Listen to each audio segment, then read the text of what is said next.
The heist is a success. Gray iron smuggling. Endora's been a bad girl. Filderan needs to die. And Reynald can smolder with the best of them.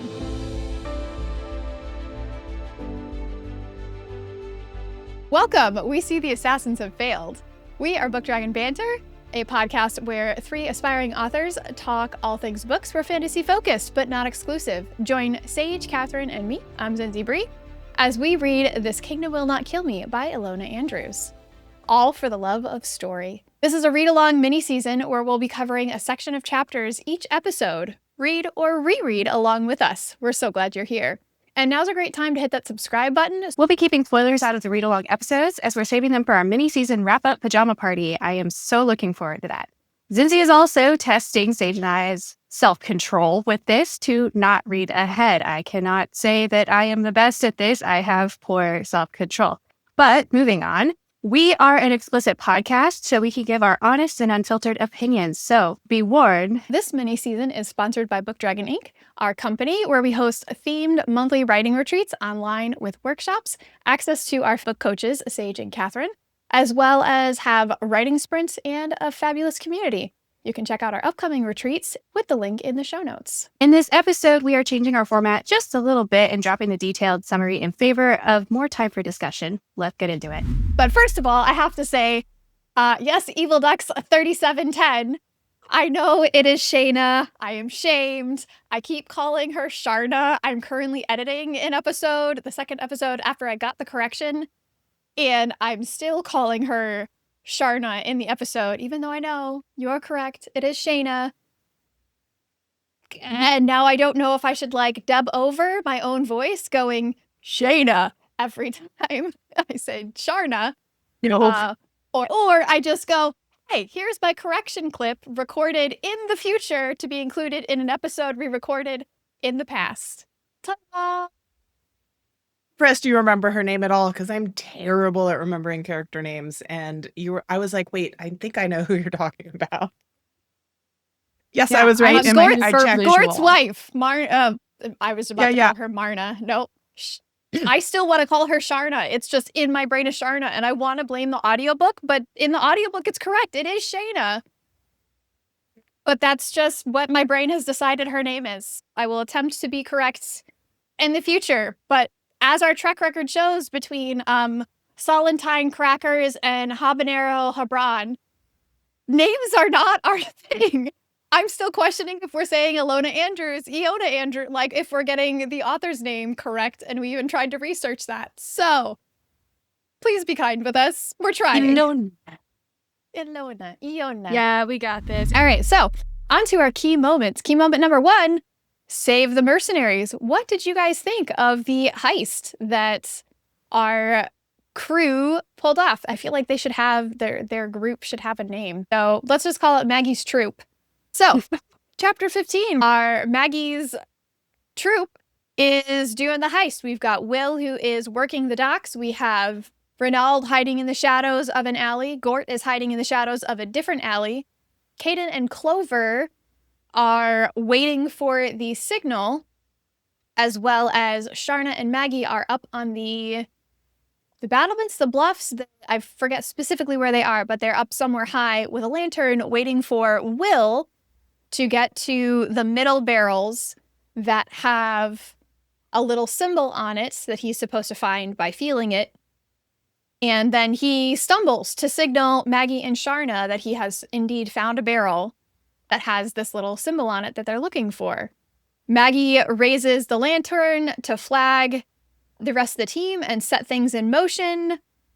Caden runs with something that he's pretend stolen from Clover. Clover screams, and of course, pretty girl screaming. A bunch of young men are going, oh, help the pretty girl. She's screaming. What do we need to do? Oh, there's a thief running, right? It sets into motion this whole distraction setup. So in the background, Will and Lute, who is prepared with a backup barrel on a little trolley and a tarp, can swap out one of these barrels and replace it with the that Maggie previously purchased and add that into the line, while this other event with Caden and Clover is keeping everyone else distracted.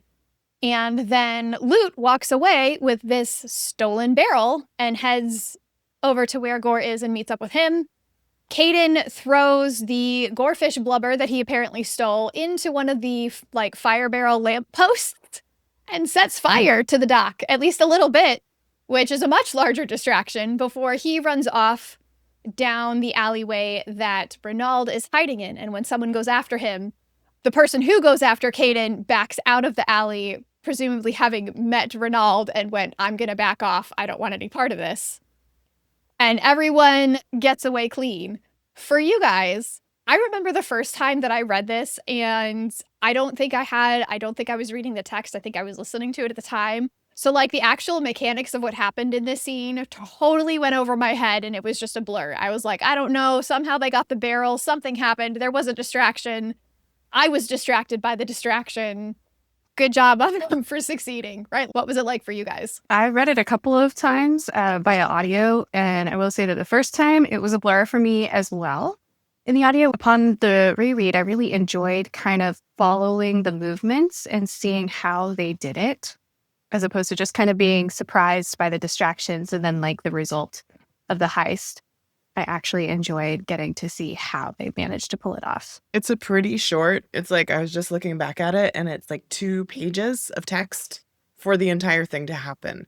There's a little bit of build up at the beginning. I mean, the section is maybe 4 pages altogether, but 3.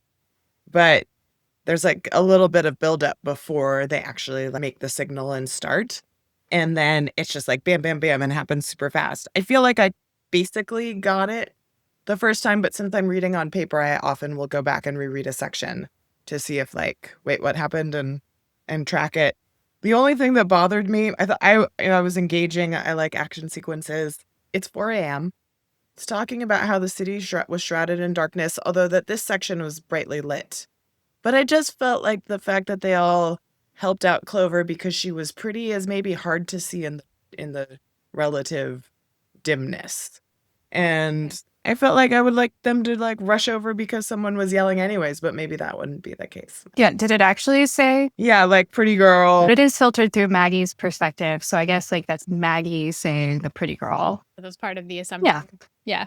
Whether or not the guys could see it, I suppose doesn't matter so much as Maggie knowing that is what's happening. It says the dock workers, overwhelmingly male and young, saw a pretty girl yelling for help and did exactly what Reynald expected them to do. They stopped and moved to the right, trying to block the thief from escaping. And I guess maybe that's they could tell that she was young. Maybe, is she blonde? I think of her as blonde. So they could see her shiny hair, and she's young, and that's enough. You don't have to maybe notice details of the face or whatever. And dressed well enough, right, as a lady's maid, that she's not, she's not someone who just looks like they're off of the street. Right? This is Reynald's strategy. This is a scenario that he came up with and devised and went, hey, I know what's going to happen here. Let's do it this way. Right? Because I don't know if they had replaced Sharna with Clover, if it would have been as effective. They would have just kept working and gone about their business, which is very much a possibility. But a pass. But I was just really? It says it's dark. Okay, I guess it's bright enough because maybe, and I'm also thinking of firelight in our world as opposed to this, they have different kinds of oils and different kind of lighting and everything. So, and also none of them are used to electric light. So maybe it really was bright enough to tell. It starts out with it's these barrels that have a fire in them that's got a polished metal that is reflecting light into the area. And then there's dark sections in between. And that dark section in between, they waited for the specific timing so that Lute and Will are in one of those darker patches when they're making the barrel switch. So there is, they're playing with the lighting here to a certain degree. And I would give Clover the credit where if she stopped walking or stopped chasing, that she would put herself in a lit area to keep eyes on her, right? Yeah, good call. It was very well organized of a little heist scenario. Yeah. It was dialed into a T. Nothing went wrong. It all came out perfectly, and it just reinforced to me how smart Reynald is and how that's almost surprising because often the kind of not that he's silent, but he kind of gives a little bit of the strong and silent type, isn't also the cunning one in a kind of romance hero character. Okay. They're known for their strength and their like commitment to you, but not necessarily for being very strategic. So I appreciated that. I like that a lot. I also like that they mentioned he made Caden practice for 2 days to be able to reliably throw the gorefish oil into the barrel, right? Like it wasn't just, oh, this is what we're going to do and you don't have to work at it or anything. It's just going to happen. Like, no, we're going to run the scenario. We're going to practice it. We're going to make sure that this can go off as given. Any plan has the potential to go wrong, but let's minimize that as much as possible. After the heist is successful, Will still has to finish out his workday. So they choose to wait for him. Everybody goes home. They rest. They go about other things, and they gather again at dinner time when he returns to then go into what was all this for, right? At this point in the story, the Magnars in particular, they know something about Maggie's abilities, but they really haven't seen like the proof of it. They haven't had a shocking reveal in the same way that Caden and Clover and Reynald had some, right? Like where she's just explaining things that she has no business knowing otherwise. We even had a scene earlier where Sharna is asking Maggie, Gort's hiding something from me, but I don't know what it is. And Maggie hedges and doesn't answer her right then because she's saving it for this moment where she goes, hey, you went to Filderan, you were going to take this job, and this is what would have happened if you were going to take this job. You were going to be one of these 80 mercenaries who was going to get thrown at a fort and look like you're bandits, and you were going to get executed as a bandit because of a bad deal that Filderan has made. And then Filderan the asshole is going to profit from all of these mercenaries' deaths, buy a winery, make a wine, and name the wine Falcon's Tears. Like after he's naming the wine after the tears that he created by letting these men die. Yeah, so it's like less of a bad deal and more like an intentionally manipulative, death-causing deal. Like he did it on purpose, not by accident, right? Yes. Filderan 100% knows what is coming for these men when he's sending them out, having them not giving them any colors, having them all bring their own gear, and he's setting them up to look like bandits. He knows exactly what's going to happen to them.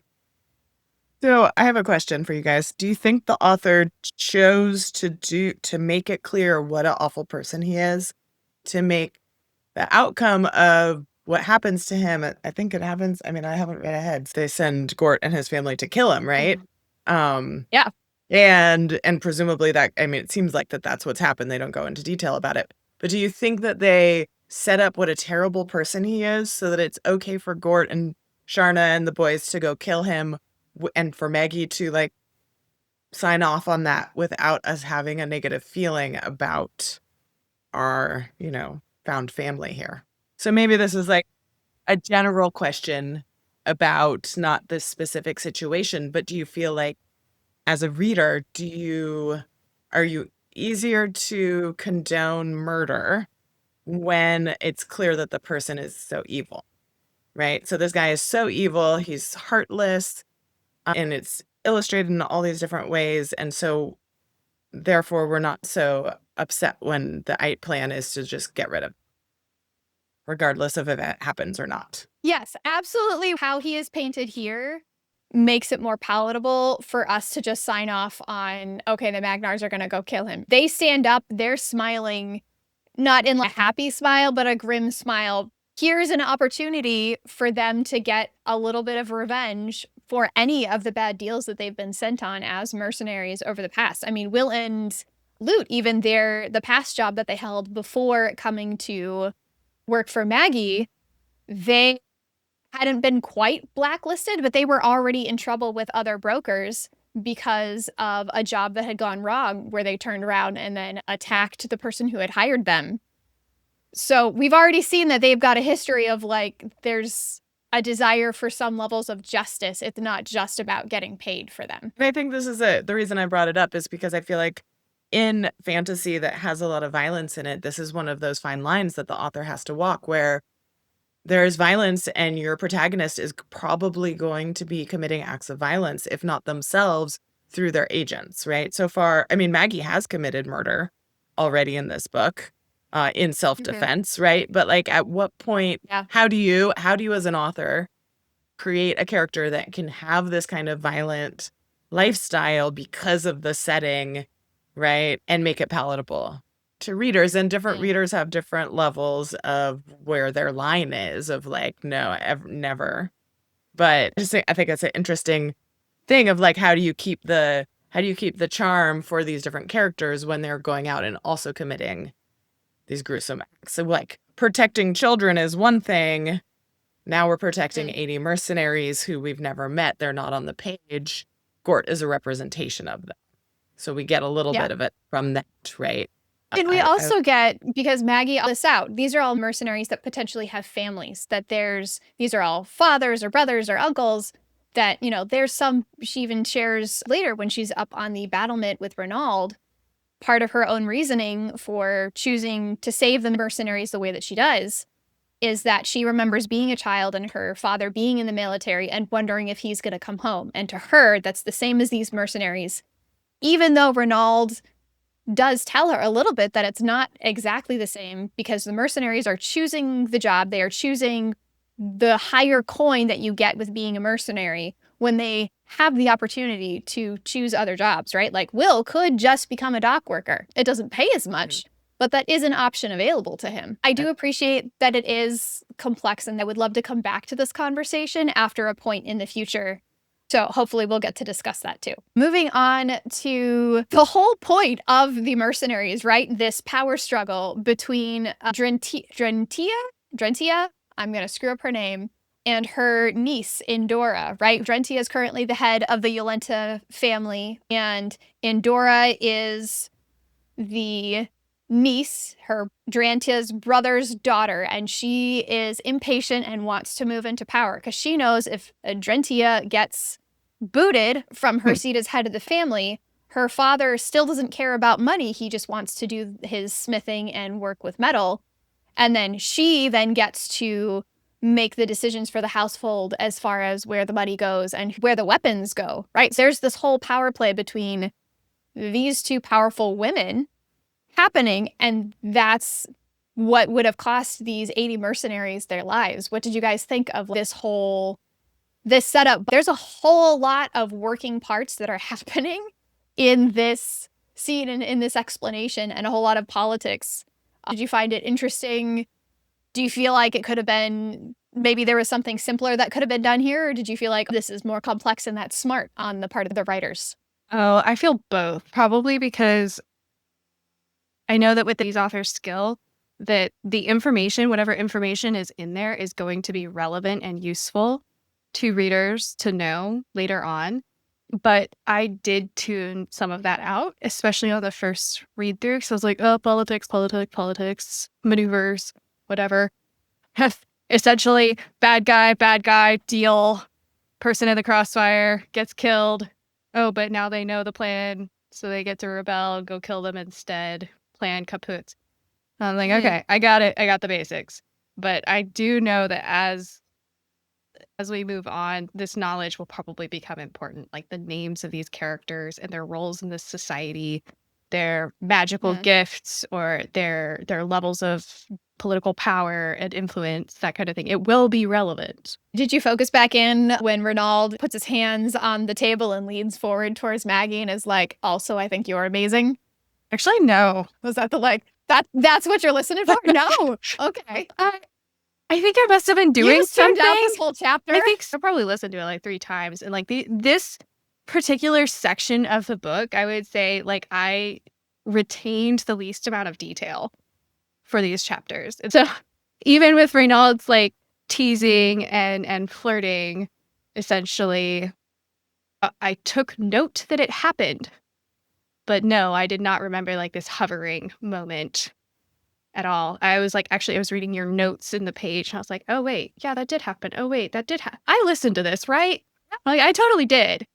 But it was a little in one ear and out the other. I mean, I will admit the first time around this section, part 2, even when I talked about it after, I was like, the book happens in 3 sections. And then I was looking at, oh, wait, no, it happens in 4. So my brain had basically deleted this.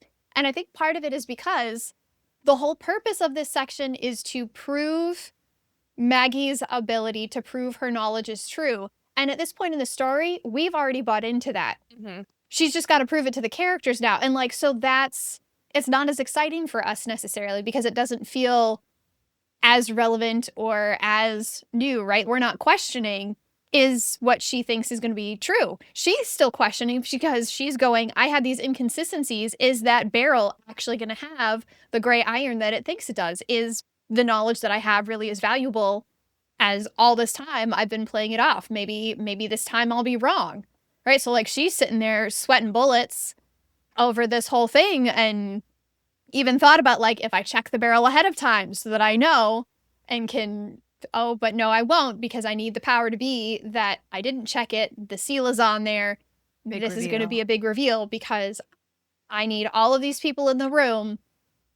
When I say this is what's going to happen, I need them to believe me. I need them to trust me. And when I say this is what you should do about it, they need to follow orders. Do you feel like all of this culminated successfully in Reynald, Sharna, Gort, and Will and Lute all fully buying in, okay, Maggie knows her stuff, right? Like, because that's the purpose of the scene. Was it successful? Yeah, well, we needed a team building exercise, number one, and a trust building exercise. And then also sending the Magnars off after this Filderan, whatever, bad guy, to murder him seems relevant too because they're mercenaries. They've got to blow off some steam. They've got to be active somehow so that it seems relevant for team management also to have allowed them that task.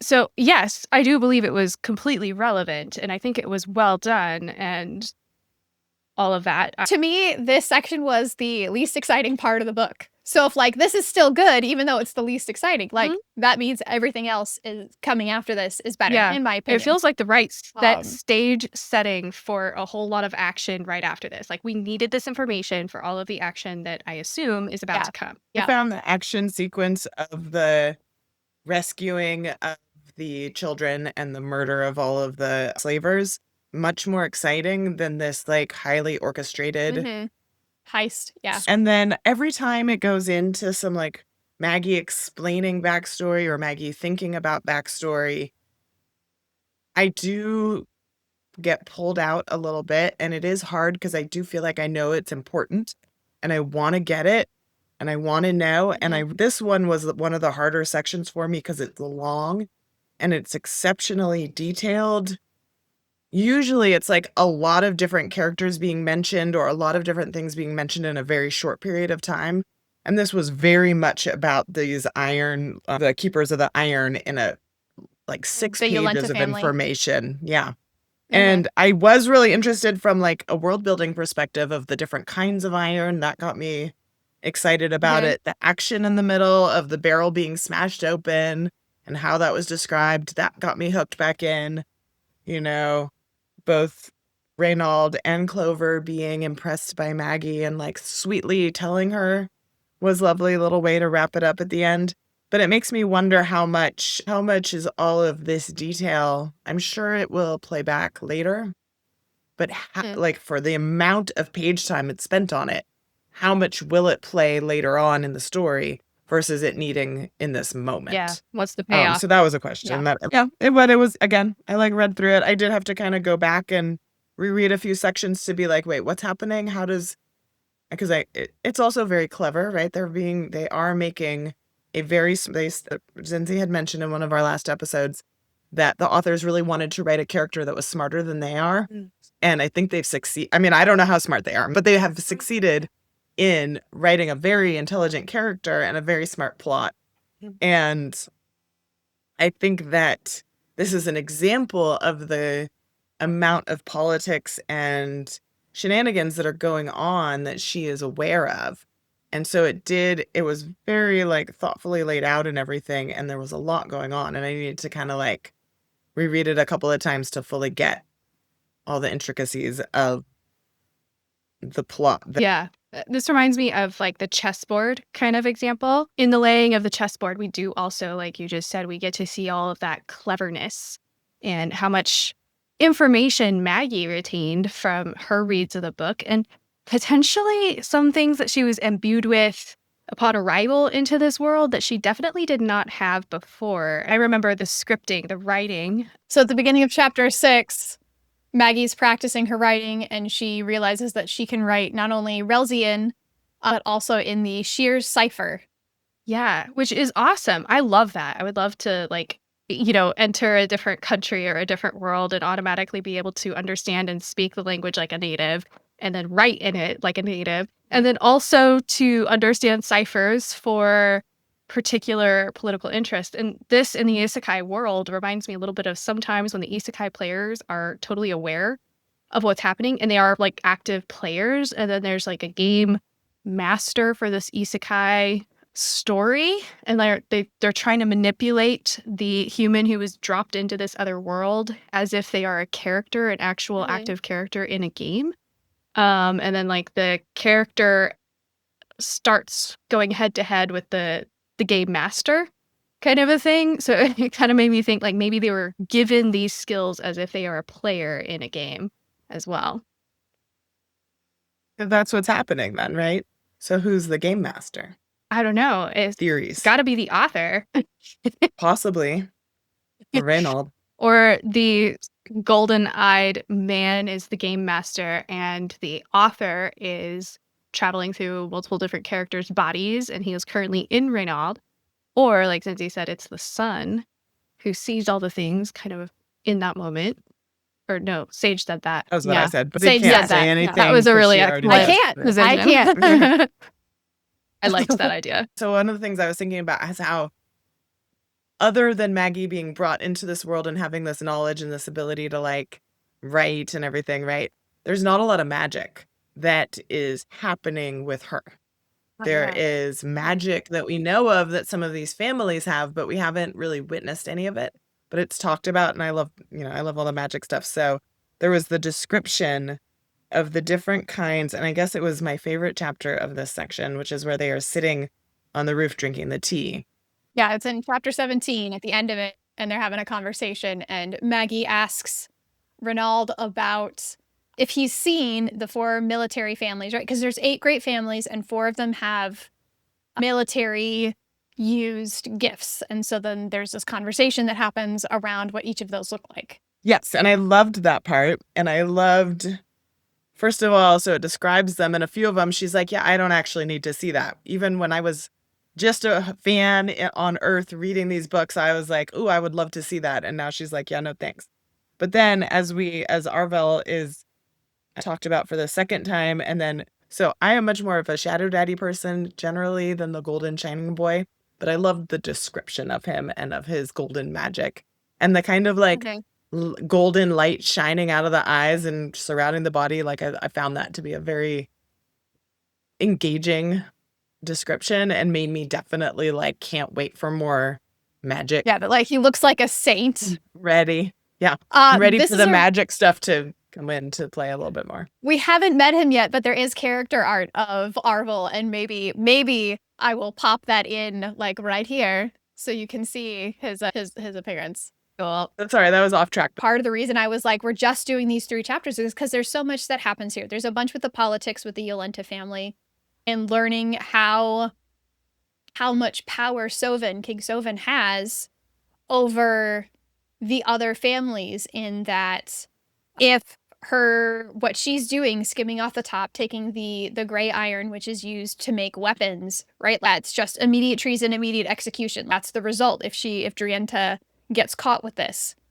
It talks about who can and who can't be bought off. If someone is more afraid of getting caught more afraid of the king than having the desire for enough money to keep quiet about what's happening, right? Like there's some of that stuff going on with the politics. There's Maggie and Reynald having conversations around this power versus knowledge, right? And like all the different opportunities or different ways that Maggie could have reported the Yolenta family and this infighting and how it's treason, but that she chose a way that saved the 80 mercenaries, that was her priority. And she makes a comment where it wasn't the fact that she was right about the gray iron in the salt barrel, it was the fact that she chose to save the mercenaries that earned Reynald's trust and then that made him double down on his promises of protection and saying, I'm in this with you all the way to the end of whatever this war is going to be that we're going to have to follow through on to keep Hreban out of power. Habanero, Hubris, Herbert, whatever his name That's is. my grandfather's name, Right? Herbert. Ray-Ban. I think Ray-Ban. Hreban. Okay. In the audiobook, it's Herbert with like Ray-Ban. Hreban, but there's just like a little bit of like throat phlegm that goes into his Hreban. name, and that's why I keep screwing it up because Hreban. like I'm good with Hreban. accents and I want to be good at saying his name, and it's a sound that apparently my mouth doesn't want to make. Only good at accents inside of my head. And then what about Good Silverin? Silverin. Yeah, there's a whole discussion here about Silverin and how strategic he is. The fact that Reynald says that he was in a room with Silverin where he formulated a plan in his own head and then talked to the other commanders and nudged them into believing that the ideas were their own when they came up with this plan of attack, right? How terrifying is that on the level of strategy and human manipulation that he has to be at to successfully do that and to have his rise within the Knights of the Redeemer, because we also get his story as far as Maggie knows it from the books of how he grew up and that he was part of a campaign that burned down an entire village or a whole town, and that he was so broken up about it that he left the military and signed up for the Orders of the Knight Redeemers and then rose in power within 5 years to be the head of it. Right? I think it says like he's 31 or something. So to be in power of that branch of not military, but this knight order in that short amount of time, all of the strategy that goes into that and to yet still be under the radar is pretty terrifying. Is this the first we've heard of him in this section? It's not the first time his name has been mentioned, but it is the first time we've gotten a good chunk of detail about him. Okay. Because I feel like other characters, even though we haven't met them yet, have really like stood out in my head. And when I read his name, I was like, oh yeah. And then I was like, I don't know who he is. I know, I can't like imagine anything in my mind. Whereas the Sleepless Duke and Ray-Ban, we met him in Hreban, in the Habanero. garden. Yep. Hreban, yeah. We met him in the garden, so maybe that's why. Silverin has yet to be on page, to my knowledge. But the fact also that he is teamed up, if he's this clever and he's teamed up with Hreban, like Hreban. Oh, you got it. That's scary too, right? So, Yeah. Well, Maggie also says that publicly they're supporting Hreban and are doing things above board, but then privately, Silverin does stuff that would turn Reynald's hair white. So what twisted things are happening in the dark that even Maggie knows about and we have yet to learn as the reader? Yeah, and again, it Can't makes wait. me think about like her favorite book series, just how dark are the books that she read about Kertoran. And I love, one of my favorite lines is at the end of chapter 16, and it was when she was thinking about Silverin, and it says that there are some revelations that would make things crucial and relevant, and one of them could have related to Silverin, and without the final book, she'll never make the connection no matter how many times she'd reread, which kind of feels like me right now, and maybe all of us, because we've only read book one, Yeah. right? Or Zinzi's read book one, and we're reading book one. No matter Yeah. how many times we read book one, until we've read the entire series, we won't actually know the details. But my favorite line is, the lack of the third book was so fucking frustrating, because I feel like I've been there with book series and I was just really feeling that with her. Yeah. And this is like, now for me, the lack of a book series being finished is like, doesn't have a deep impact on my personal life in any kind of way other than just as a like frustrated reader. But for her, it like could mean life or death for her and all these other people in the world. So really fucking frustrating. I want to talk over some other things that happened in, I think it was chapter 16. I'll go back here and look at my notes. So we also get a little bit more on the relationship between Solentine and the Shears and Everard, the Duke of Selva, right? And that they're working together, albeit kind of secretly. So it starts with Maggie giving Reynald a note about something in Solentine's past that he regrets. And she tells Reynald that if you ever need to pressure, if I've gone missing, if something happens to me and you ever need to pressure him about something, here's information to do it, right? The level of trust that's been established is just like, here's how to threaten one of the most deadly people in the kingdom. Just here's the information for free, right? We've earned this level of trust. And then she gives him a second note in the Shears cipher that is a warning for Solentine, so he doesn't get stabbed in a carriage with the equivalent of a mob boss, right? Reynald takes that one, and okay, now Reynald knows that she knows the Shears cipher because she explains that. And he also goes, wait, do you have feelings for Solentine? You're trying to warn him. You care about him. Did that trigger some jealousy there that he was concerned? Yeah. Of just like, oh, wait, is Solentine a problem? Especially since she like let him into her room. Like, I'm not sure if Reynald is like entirely clear as to whether or not Maggie left her window open on purpose for Solentine or not. And we had this old discussion the other day about leaving it open and Reynald being upset and potentially having those first little bits of jealousy with all of this. I'm kind of thinking Reynald might be like, did she do it on purpose? Is there a thing here? Am I missing key elements that is like personal protection?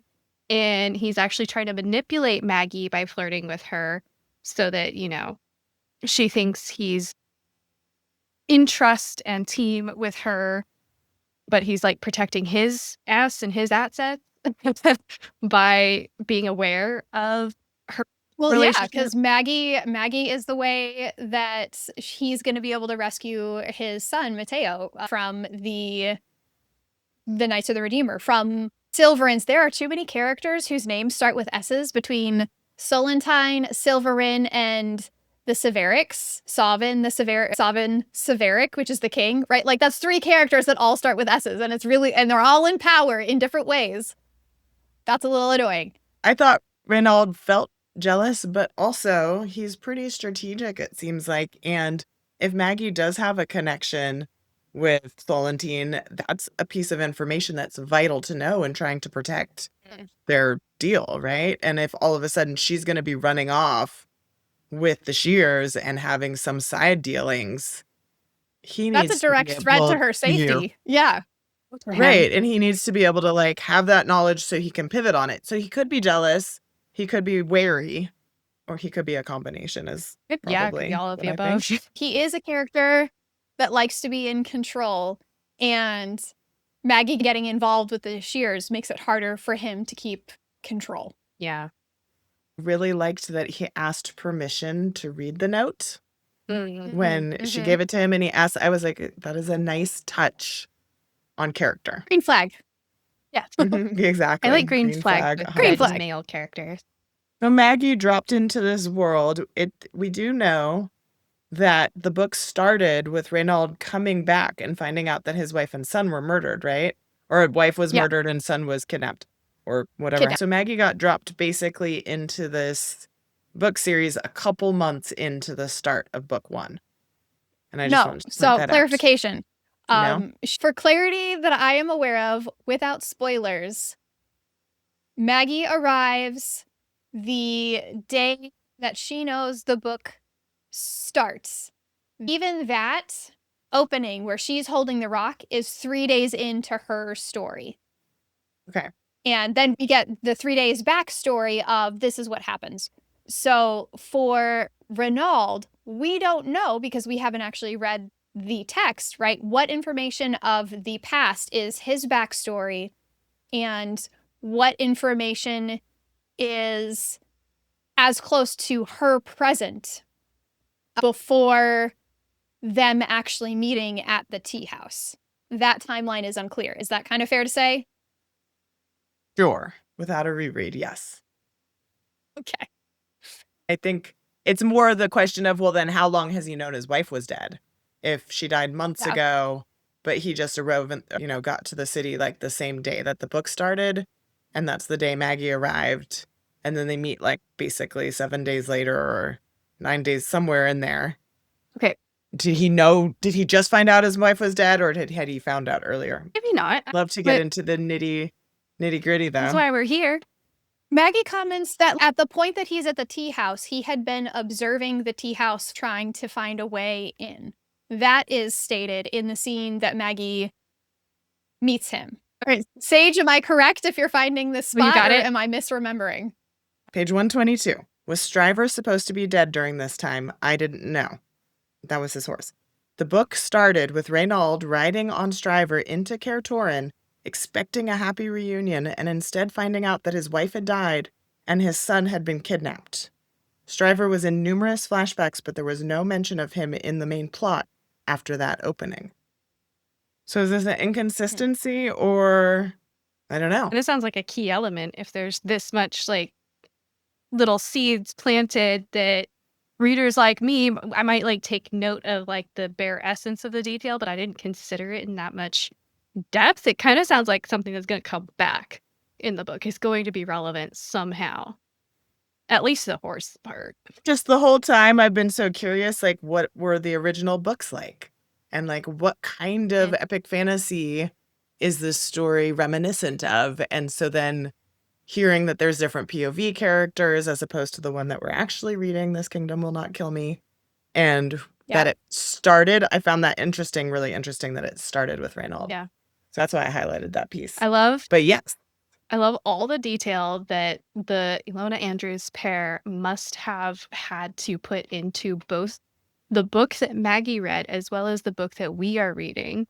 And again, to reiterate a comment I made previously, but like some writers have to put a lot of thinking into their world building and their books, and a lot of information gets put into a first draft or an outline or a directory, a book directory that doesn't make it to the readers. Of course, then we have fandoms and things erupt after certain books, and then they recreate using the tiny little seeds and threads they can find in that final product of a book.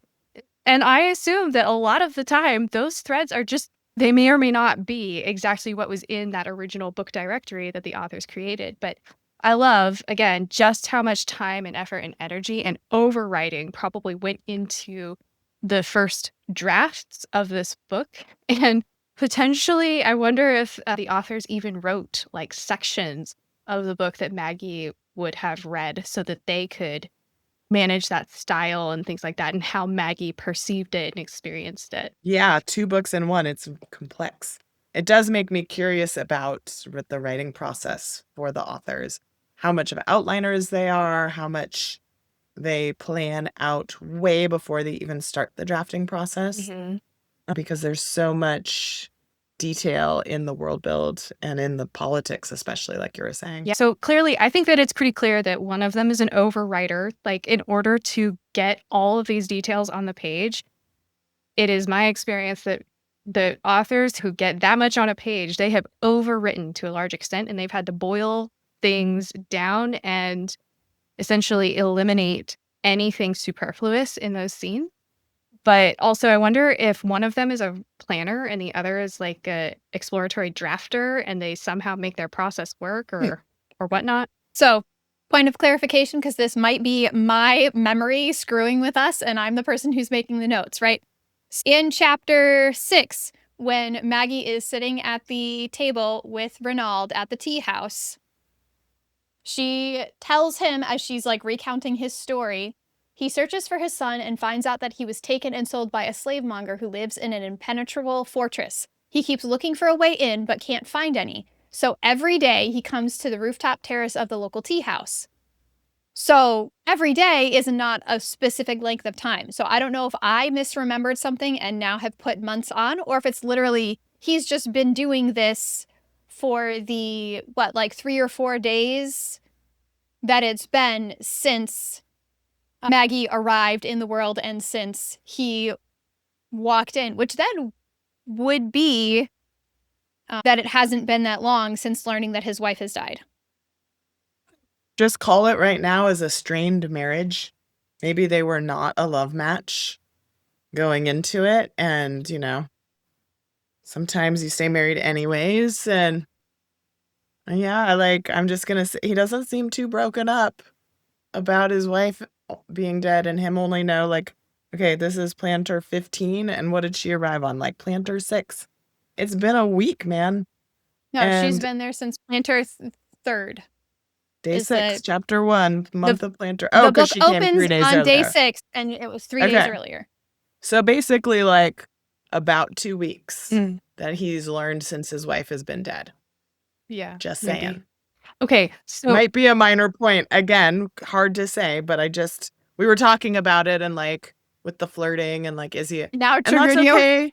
Yeah, well, I mean that's okay. Maybe they didn't have a very great relationship or maybe he's really good at compartmentalizing. I don't want to say. Yeah. But it does add an element. He's a widower, and he doesn't talk about it. I guess he keeps things to himself. Yeah. I do wonder how much of his military training and experience applies to how he is dealing with the death and the moving forward. And I do wonder how much of his flirtation is actually manipulation in order for him to find his son as opposed to actual budding romance. It could just be the dangling fruit for the readers and for Maggie to be distracted from his ultimate goals. He could also just be super charming and she just thinks it's flirting. Could be that too. That kind of took over the conversation. So is there anything else we want to go over?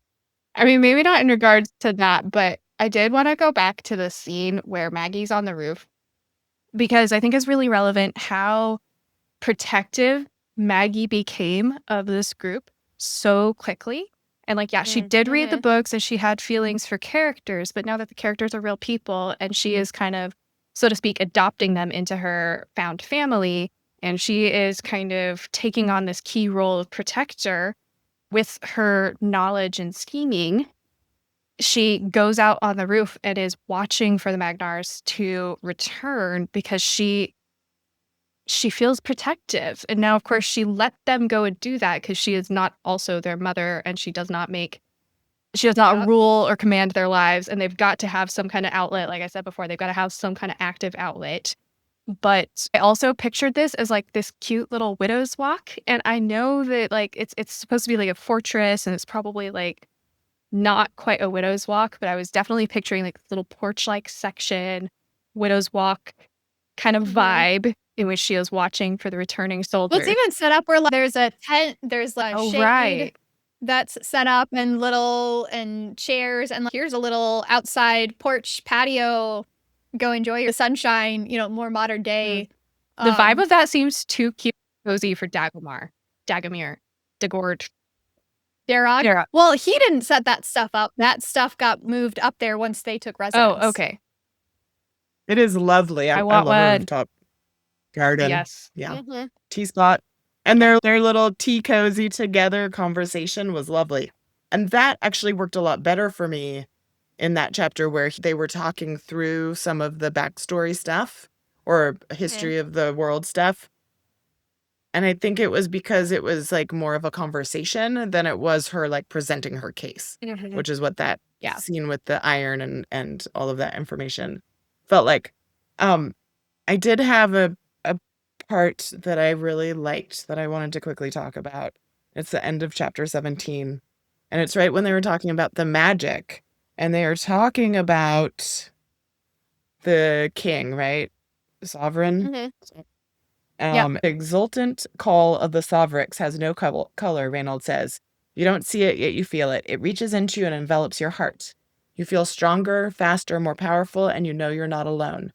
Your friends are standing with you, and no enemy is great enough to bring you down. Your courage grows like a tree within you, unbreakable, and you run into battle. And even as you die, you still feel victorious. And Maggie's inner thought was, wow. And I was thinking about like, yes, wow. And also like that kind of is what community and found family is. And a different kind of magic. And it really like, as I was reading it, I was like, oh, that describes how it feels to feel like you love this book so much and you're in the book. That's how it feels with the like coziness of or even when it's not a cozy at all, but like that found family feeling when you have it a real lovely community in real life, like that thing that makes you feel more powerful, feel more, you don't feel alone, you like feel amazing. And how cool is it that that is like the king? It's magic, and that family's magic. I know he's not the villain, but even though he sucks as a king, kind of, but it has like a really interesting ability. And he's not the worst because Hreban is the worst, but he is also not made out as this great guy, right? It's not about saving the king, Maggie's plot. But the fact that that is part of, like, to me, that's how I feel when I love a book so much. And that's the feeling I want my readers to feel when they read a book that I write. Like, so it's cool that it's like that related to me, like the magic of book and the magic of story is kind of the magic that she gave, that the authors gave this this family, the Sovarics. That was my favorite moment.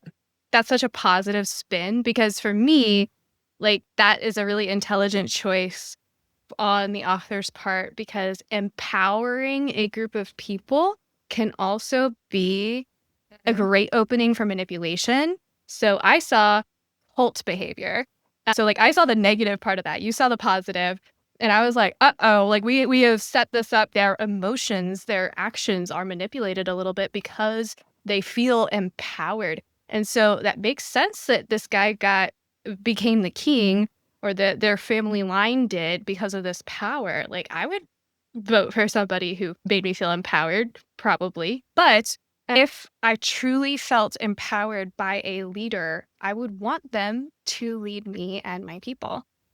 So to me, like I was almost the complete opposite. I was like, it's so intelligent because it is so manipulative. I definitely wasn't thinking like in the book and in the story. It just immediately made me think like that's what this found. Like I didn't think of it as like that's amazing and so great for the king.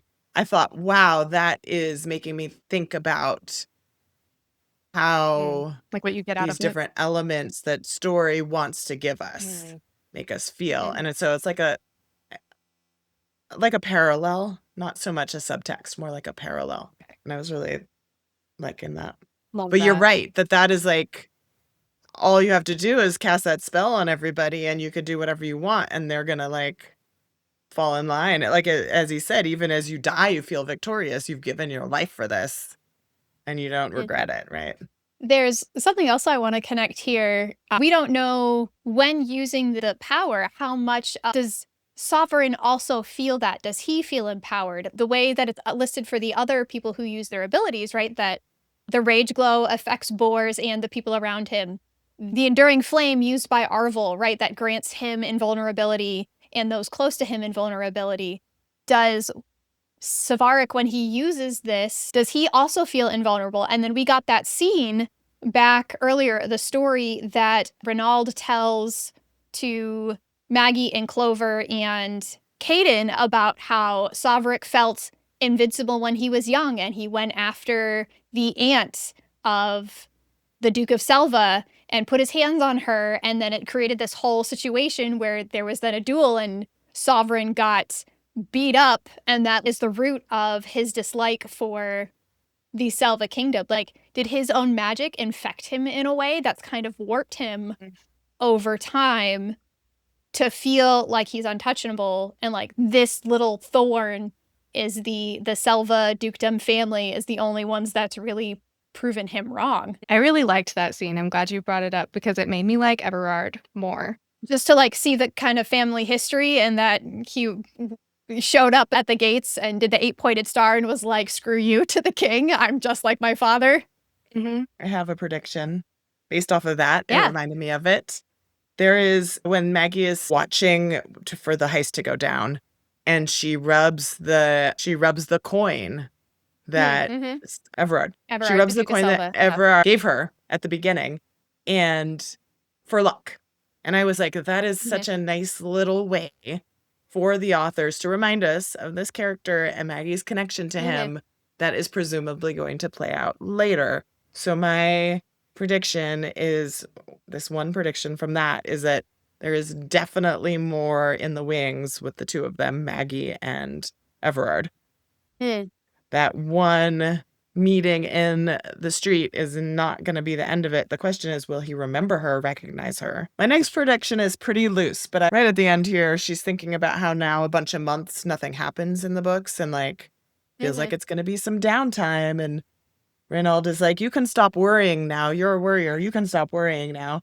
And my prediction is like, no, shit's about to hit the fan. We are at the, like, I think even maybe beyond. We're very close to the middle mark. But I really feel like we're on the verge of some really major stuff happening. So This is the lull I don't know before what the it storm. is at all. I will Neither think confirm on it. nor deny. I will think on it before our next episode. And if I do have like a major prediction, then I will record a little clip about it. But at this point, I have no idea what I have nothing I've settled on. I'm not going to give you any hints. No clues. Sorry. Predictions, What Catherine? about you, Katherine? I'll float one that I had early on that I completely forgot about because I got distracted as I was supposed to by the dangling relationship drama with Reynald and Maggie. But I kind of thought, like, from their first encounter when Maggie is telling him how he was supposed to die, I kind of think there's a chance that he will still die, just for a different reason, for a different cause. I don't know if it's going to be all in book one. I don't know if it's going to be because he manipulates Maggie and ends up in a shitfest of his own creating, or if he sacrifices himself for Maggie because she's creating a web of complicated maneuvers on her chessboard, or something else. But I think if Reynald was supposed to die, this is just giving him a different way to die. How is this going to happen? You're hedging your bet. Yeah. I feel there are opportunities. Who knows which way this is going to go, but I want to have it noted that I identified several possibilities. Catherine's, at least one of Catherine's predictions is that Reynald is going to die at some point in the story. Yeah, maybe in the low moment. Go ahead, I Sage. do feel like that would be a huge gut wrench for Maggie. Of all the people that would die right now, he's the one she's most connected to. You know that thing about like you, author's job is to get, chase your character into a tree and then get them stuck up there and then start throwing rocks at them or set the tree on fire and then somehow get them down safely. So definitely killing off Reynald is like a huge rock being thrown right at Maggie. I also think Everard's going to emerge more as a love interest. That Reynald is the distraction in the beginning as a love interest, and maybe he has to die and break her heart for her to make some certain calls in the book and take agency in some certain ways. Or maybe he betrays her and that's the heartbreaking thing. Something's going on here. I feel suspicious. My little whiskers are twitching. I was like, Same. your spidey sense is going off. Your story sense is going off. I like your theories. They're good. We would love to hear your theories or corrections too. Please put them in the comments. I will see them if they are on Spotify or on YouTube. This brings us to the end of part 2. And your homework for the next episode is to read chapters 18 through 22 of part 3, Heart of a Knight. Outside of the podcast, you can find us at the Book Dragon Inc. retreats, as well as you can find me running weekly Zoom write-ins at Write With Me Zinzi Bree on Substack. We would love for you to check those out. You can find more information about them in the show notes. If you just like our book stuff on here, you can check out our Substack for the podcast where you can support us directly. Thank you especially to Ria Nanku for continuing to support us. We really appreciate it. As Maggie says to the Magnars, survive, get paid. Thank you so much for joining us. See you next time. Remind me what I'm reading tomorrow. 18 to 22. Do not go past 22. I straight up will be mad at you if you go past it because it will change things for the rest of the book. If you have that information. That's why it was in all caps. That should make it serious. into a podcast episode. All the way through chapter 22? Yeah, the end of 22. End of 20. Do not read chapter 23. Look, I just put a post-it where I have to stop. Okay, put that in the text too. Okay. Zinzi being like, "Do not read ahead. I will be I mad." yelled it. It was like, I will send you an extra one that's like, stop here. Okay. I will say that makes me like, that's just knowing that is a spoiler. And so now I'm like, so what is it that happens that changes the rest of the book? And so that's what my whole Exercise and next self-control. hour is going to be focused on as I'm driving around. Okay. I'll see you guys tomorrow. Bye.